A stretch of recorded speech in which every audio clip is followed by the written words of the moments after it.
자, 세 번째 놀이치료실의 분위기는 아동을 위한 특별한 장소라는 느낌을 분명하게 제공해 줘야 합니다. 이곳에서는 무엇이든지 자유롭게 사용할 수 있다는 메시지를 전해주고 개방적 분위기와 편안하고 안전하면서 따뜻한 분위기를 제공해 주어야 합니다. 딱딱하거나 경직된 그러한 장소가 돼서는 안 된다는 거죠. 이상적인 놀이치료실은 독립적인 공간에 위치하며 방음시설을 갖추고 일방경을 설치하고 일방경 원웨이 미러 원웨이 미러 한방향 거울을 말하는 거예요. 설치하고 놀이치료실 내부에 싱크대와 화장실을 구비하는 것이 아주 효율적입니다. 놀이하다가 바깥에 나가가지고 화장실 가거나 뭐 화장실 찾아서 또 저 바깥 계단 쪽으로 이 안 좋죠. 그래서 항상 손을 닦을 수 있도록 또 화장실에 자유롭게 갈 수 있도록 놀이하다가 얼른 갔다 와서 다시 또 놀이할 수 이런 그러한 시설로 구비하는 것이 아주 효율적이다 라고 볼 수가 있는 것입니다. 놀이치료실은 비밀이 보장되는 장소여야 됩니다. 바닥은 청결하게 유지할 수 있는 재질로 준비를 하고요. 벽지는 아동의 산만을 부추기지 않도록 차분한 색이나 무늬가 효과적이라고 할 수가 있는 것입니다. 그러니까 이게 그 아동이 좀 여러분 우리가 벽지도 막 휘황찬란하고 막 색깔이 막 알록달록하고 막 이렇게 하지 말고 색깔도 차분한 색 있잖아요. 마음이 착 가라앉는 그러한 안정된 색 있잖아요. 그러한 무늬 이런 것들로 이제 갖춰놓는 것이 아주 효과적이라는 얘기죠. 자, 놀이치료실 크기는 대략 3.5 곱하기 4.5m 한쪽이 3.5m 또 폭과 길이가 4.5m 이렇게 3.5, 4.5m가 아주 적당하다 이렇게 볼 수가 있고요. 이는 너무 크거나 작지 않아서 치료자의 동선 밖으로 아동이 멀어지는 것을 방지하거나 또 아이가 혹은 답답함을 줄 수 있는 그러한 크기가 돼서는 안 된다는 거죠. 그래서 적절한 크기가 바로 3.5 곱하기 4.5m 이것이 바로 놀이치료사가 볼 때에 놀이치료사 동선 밖으로 아동이 멀어지지 않 방이 예를 들어서 크다든가 그러면 아이가 여기서는 저쪽으로 막 뛰어가고 그러면 놀이치료사가 볼 때 동선 밖으로 아이가 멀어지게 되는 거죠. 그리고 너무 작으면 아이가 막 답답해서 이렇게 하게 되면 안 되죠. 그래서 그런 것들을 다 감안해서 크기가 바로 3.5 곱하기 4.5로 하는 것이 적정하다 이렇게 볼 수가 있는 것입니다. 자, 그러면 여섯 번째로 놀이치료 과정을 좀 우리가 보면은 자, 초기 회기, 상담 초기, 놀이치료 초기 회기에는 뭐 1회기, 2회기, 3회기, 5회기까지 했다면 1회기, 2회기 이 초기 회기에 그 초기 회기에는 치료자와 아동 간의 관계 형성을 맺어야 하는 치료의 방향을 결정하는 아주 중요한 단계가 바로 이 초기 회기입니다. 초기 회기에 실패하게 되면 그 아이의 치료는 이루어질 수가 없어요. 그러니까 초기 회기가 바로 이 아동과 치료자와의 관계가 형성돼서 그 아동이 치료자를 신뢰하고 또 마음껏 믿고 자신을 맡길 수 있는 그러한 관계가 그 라포 형성이 돼야 된다는 거죠. 아주 중요한 시기라 할 수 있습니다. 놀이치료자는 아동과의 관계 형성을 돕기 위해서 아동이 안정감을 경험하도록 돕는 것이 필요합니다. 아동의 감정과 지각에 민감하게 반응하고 아동과의 정서적 소통에 노력을 해야 합니다. 또한 책임감 돌리기의 반영을 통해서 아동이 스스로 선택하고 책임감을 갖도록 해야 하는 것입니다. 네가 선택을 했으니까 네가 책임을 지는 것도 마땅하다라고 하는 것을 알도록 하는 것이 필요하다는 거예요. 자, 놀이치료실에 대한 소개와 구조화, 만남 장소, 만남 시간, 만남 장소, 치료자 역할, 이런 것 간단하게 전달을 하는 것이 필요하죠. 아동에게 자유를 주고 수용해 주고 있다는 것을 전달해야 됩니다. 우리가 몇 시에 그 선생님하고 이곳에서 우리가 만나서 이런 역할 이런 놀이를 할 거야 하고 이제 그 소개해주고 구조화해주는 것이 필요하다고 볼 수가 있는 거죠. 자, 그 다음에 치료실에 대한 소개가 끝나면 아동에게 책임감을 돌려주어 아동이 그 다음 행동을 결정하게 해야 합니다. 이는 아동이 주도적이고 통제권을 갖고 있다는 것입니다.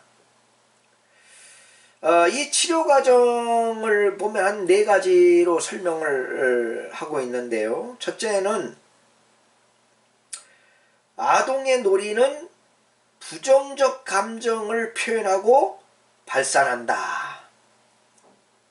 그러니까 아동의 놀이를 통해서 아이가 가지고 있는 부정적 감정을 표현하는 거예요. 그리고 발산하는 거예요. 이것을 치료자는 잘 지켜보는 것이 필요하죠. 그 다음에 2번째는 양가적인 감정, 불안, 적개심 등이 표현된다. 이 양가적인 감정이 있을 수 있어요. 어떤 2가지 감정이 있을 수 있단 말이에요. 그리고 막 즐겁고 기쁘다가도 슬픈 감정이 있을 수 있고, 뭐 그러면 불안하고 또 막 속에서 화가 나서 막 적개심이 표현될 때도 있고, 이거는 아이 그 속에 가지고 있는 감정이 밖으로 표출되는 과정이라고 보면 되는 것입니다. 그 다음에 3번째로는 부모나 형제, 타인과의 긍정적이고 부정적인 양가 감정이 표현된다라고 하는 겁니다.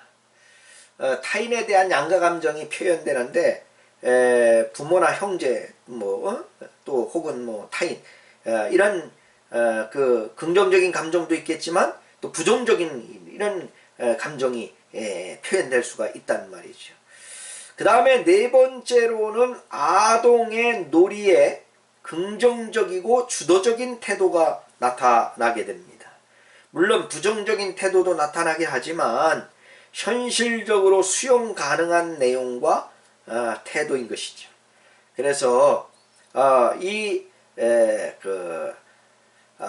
네 가지의 치료 과정을 이제 설명하고 있는 것을 우리가 볼 수가 있는 것입니다. 그 다음에 자, 7번째로는 놀이치료자의 치료적 반응에 대해서 살펴보고자 하는데, 첫째는 놀이치료자의 반응 시 유의사항이 있습니다. 자, 아동 중심 놀이치료자는 일반적으로 질문을 하지 않습니다. 질문하지 않습니다.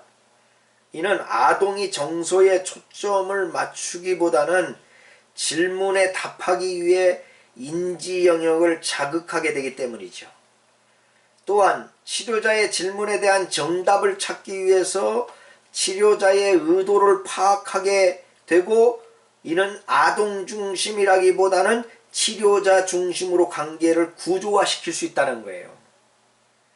여러분, 놀이치료는 아동 중심 놀이치료입니다. 그러면 그 놀이치료의 주인이 누구예요? 중심이 누구예요?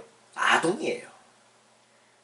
그런데 치료자가 질문을 하게 되면 아동이 그 질문에 대한 답변을 하려고 인지를 하게 되고, 또 그 답변을 찾으려고 하고, 이러다 보면 또 치료자의 답에 정답을 이야기하고 싶은 그런 마음이 생기고, 이러다 보면 아동 중심이 아니라 치료자 중심이 될 수밖에 없는 거죠.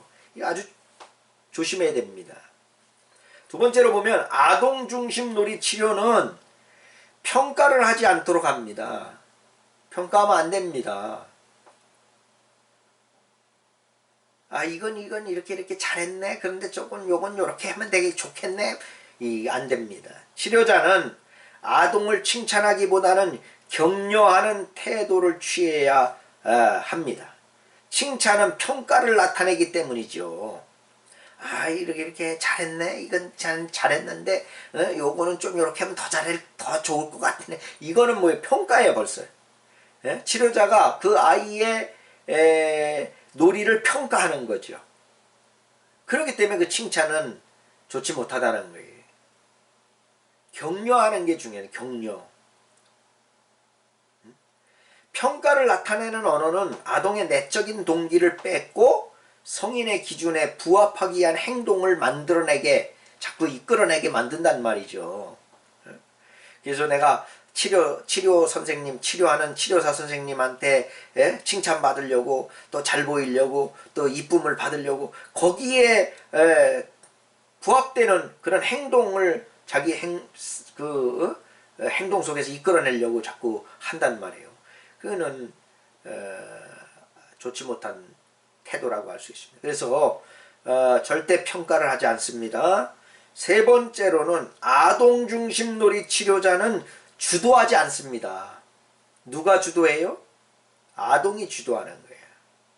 치료자는 질문뿐만 아니라 놀이의 개입도 아동이 원하지 않으면 해서 안 돼요. 대안이나 문제 해결을 하는 것도 아니고 충고나 지시도 해서는 안 됩니다. 놀이치료는 아동이 이끌어가는 것이기 때문에 치료자는 지시하는 권위자로서 관계가 아닌 아동이 진정한 자아를 찾도록 함께 동행하는 사람인 겁니다. 동행하는 사람이다.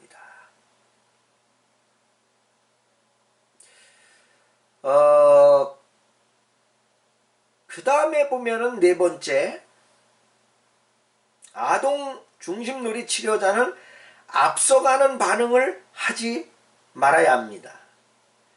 아동이 물어보지도 않은 것에 구체적으로 자세하게 설명하거나 아동이 궁금해할 것을 알아서 미리 설명하지 말아야 한다는 거예요. 그건 너무 앞서가는 거예요. 치료자가 아동보다 앞서가면은 안 된다는 거죠. 이런 태도는 아동에게 불필요한 의존감을 유발하게 만드는 거예요. 그래서 그 선생님이 궁금하지도 않은 걸 알려주고 또 도움을 받고 싶지도 않은데 도와주고 이렇게 하게 되면 아동이 그 치료자를 의존하게 되는 거죠. 그럼 여러분 언제까지 그 아이를 치료하는 치료자로서 언제까지 의존하게 하겠습니까? 그러니까 언젠가는 아동이 자립적으로 스스로 문제 해결을 해 나가야 되는데 치료자를 떠나서 스스로 해결해야 됩니다. 그런데 그러한 것을 방해하는 요소가 될 수가 있다고 하는 겁니다. 그 다음에 이제 다섯 번째로는 아동 중심 놀이 치료자는 확인되지 않는 사실을 단정짓지 않아야 됩니다.